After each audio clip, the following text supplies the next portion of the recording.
Hello and welcome to another episode of Sermon Braindump. My name is Scott Dalen, an ELCA pastor in Southwest Iowa, and I present these videos every week for a couple different reasons. The first of which is to take my brain out of the mode of background work over the course of the week and move into the process of writing and preparing the sermon that I will preach to my congregation for the weekend. That's the first. And the second is just to allow you, the viewer, who have come across this video for whatever reason brought you here today, whether you are a regular viewer and tune in every time, which bless you if you do, or if this just happens to be something that you stumble across this time and you're like, oh, hey, what's this? It's some random weird guy talking. Okay, cool. Kudos to you too. But just to allow you to gain some different insight into the assigned text for the week. So that is why I do these. This particular Sunday is April 7th, 2019. Wow, we are into April. Crazy. And our gospel text this week comes out of John chapter 12, verses 1 through 8. Now, a word before I say anything else. This is one of those weeks when I'm actually not preaching. I've got a guest preacher coming in, so I will be here for worship, but I am not preaching, and therefore I have not done all the background work that I normally do. Now, of course, this is not the first time that I've done a video in that situation, but what's really odd about this one is that I have done zero prep work at all. So this one is going to be totally me shooting from the hip. Now, the only thing that I am aware of just in passing is to know that this is the story of the woman who anoints Jesus' feet, or anoints him with perfume and then wipes his feet with her hair. That's all I've got coming into it. So I'm going to read it, and then everything we're going to come out is just from past history and initial reaction. So this one might be really weird. If you're one of those regular viewers, you may notice that my prep work is kind of lacking this time around. So I just want to throw that disclaimer ahead of time. A little thought about where we're at. We're moving towards the end of Lent. This is the 5th Sunday of Lent, and next week is Palm Sunday, sometimes combined and called Passion Sunday, depending on your tradition or your history within your congregation. But that is still technically a Sunday in Lent, but we are moving into Holy Week. Palm Sunday kicks off the period of Holy Week, the final week of Jesus' life, and I believe that this story that we're going to include today actually happens during Holy Week, but don't quote me on that because I could be wrong. Anywho, how about we dive into it as we move into this? So again, yeah, it is John. I'm in the wrong chapter in my Bible, so maybe I should get to the right one. We'll see how fast I can find it real quick. I was in Luke for some reason, which is weird. But John chapter 12, verses 1 through 8. So here we go. 6 days before Passover, Jesus came to Bethany, the home of Lazarus, whom he had raised from the dead. There they gave a dinner for him. Martha served, and Lazarus was one of those at the table with him. Mary took a pound of costly perfume made of pure nard, anointed Jesus' feet, and wiped them with her hair. The house was filled with the fragrance of the perfume. But Judas Iscariot, one of his disciples, the one who was about to betray him, said, "Why was this perfume not sold for 300 denarii and the money given to the poor?" He said this not because he cared about the poor, but because he was a thief. He kept the common purse and used to steal what was put into it. Jesus said, "Leave her alone. She bought it so that she might keep it for the day of my burial. You always have the poor with you, but you do not always have me." So there we go. That's the story.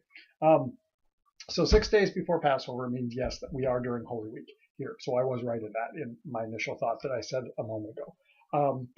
John places this event in Bethany, which is at that time was a small village just outside of Jerusalem, just only a couple of miles away, not far across the Kidron Valley, which is where the Mount of Olives is, which is across from the Temple Mount, and then on beyond that to the village of Bethany. We've got some history with this particular family in John's gospel.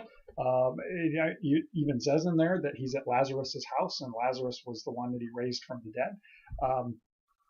And we've heard about Mary and Martha before, the two sisters, and the previous interactions that they have had with Jesus in different settings.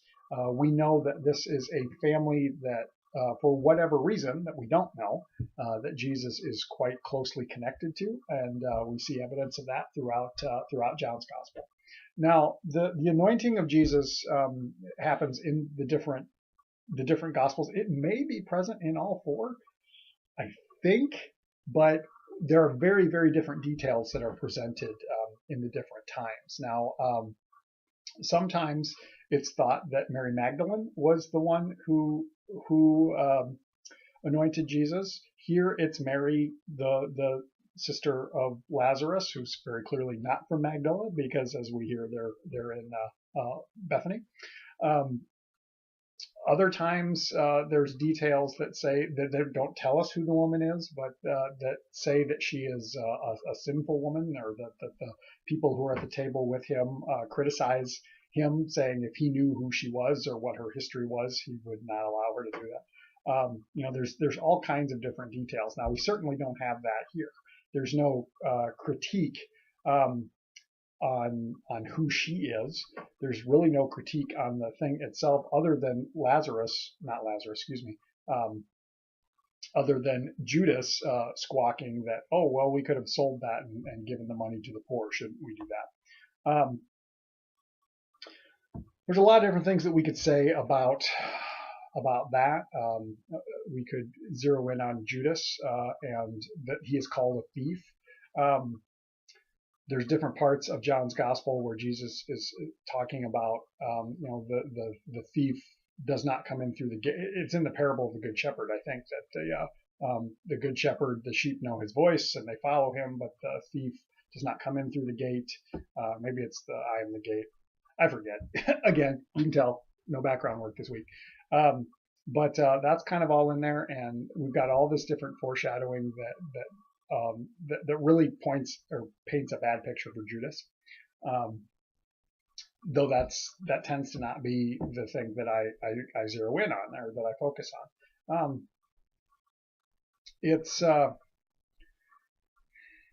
It's interesting to consider that Jesus is saying that she's preparing me for my burial. That's coming.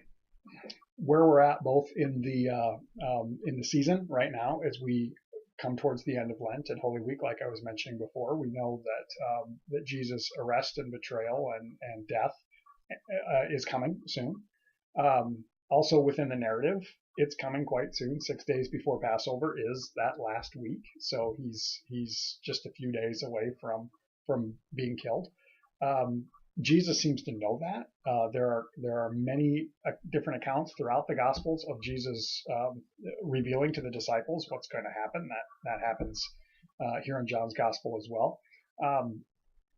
And we also think about the idea that Jesus will be his body will be anointed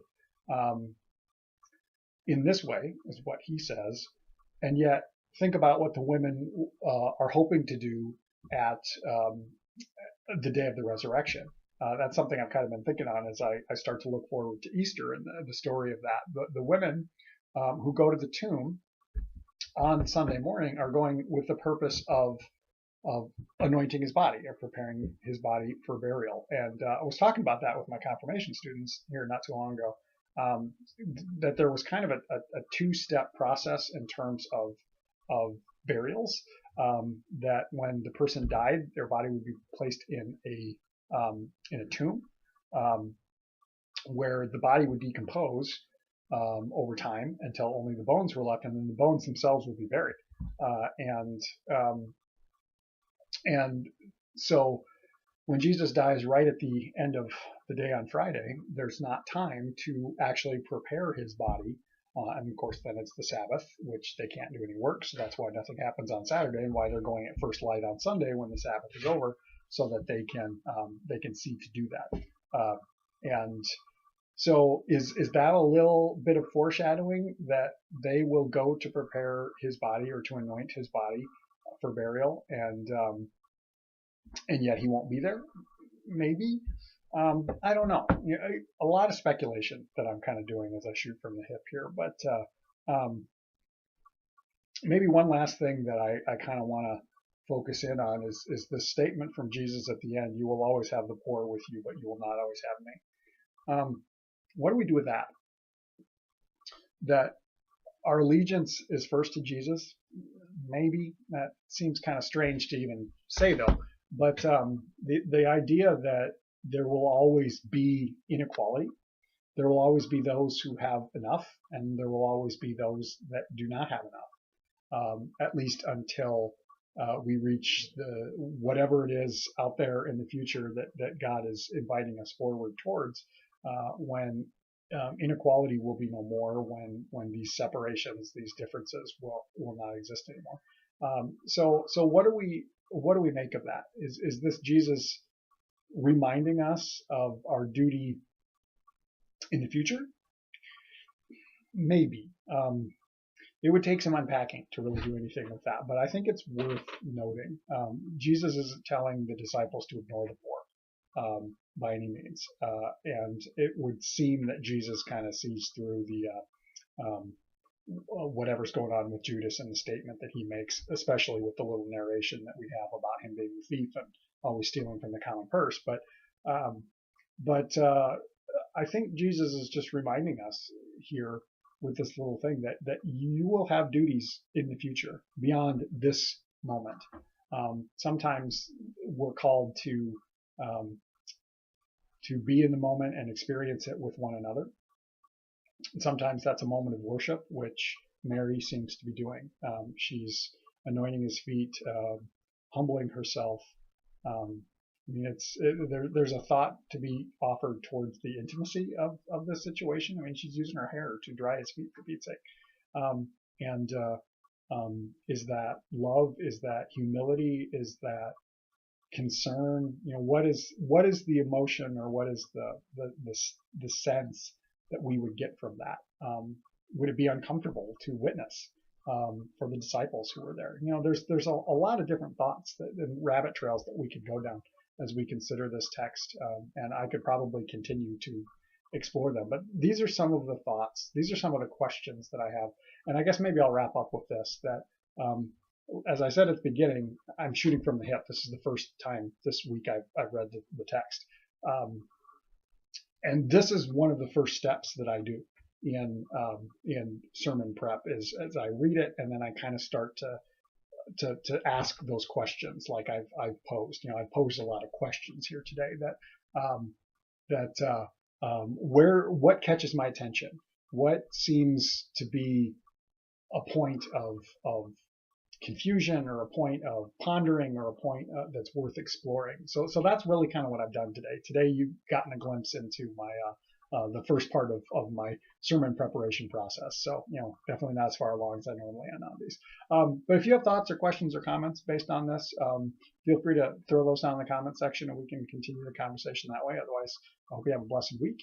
And as always, if you appreciate these videos, and find them to be a benefit to you, and are interested in supporting the ministry that allows me to do them, I will put a link down in the comment section to my congregation's website where you can follow and make an online donation.